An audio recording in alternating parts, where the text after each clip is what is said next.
ពុកម៉ែបងប្អូនច្រើនតែជួបបញ្ហាម៉ាស៊ីនកាត់ស្មៅពិបាកបញ្ឆេះស៊ីសាំងច្រើនញ័រដងសំឡេងរំខានខ្លាំងពិបាកក្នុងការប្រើប្រាស់មិនទាន់ស្ថានភាពមិនអាចកម្ចាត់ស្មៅលើដំណាំបានទាន់ពេលវេលា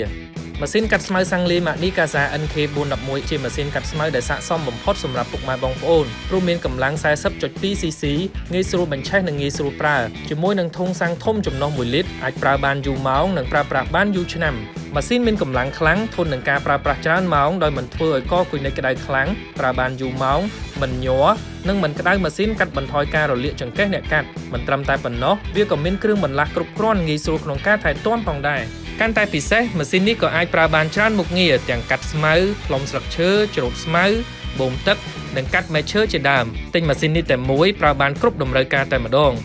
ម៉ាស៊ីនកាត់ស្មៅសាំងលីម៉ានីកាសាសញ្ញារូបតោធន់រឹងមាំប្រើបានយូរសូមតាក់ទងមកយើងខ្ញុំតាមរយៈលេខទូរស័ព្ទឬអាចរកទិញបាននៅដេប៉ូចែកចាយដែលនៅជិតលោកអ្នកបំផុត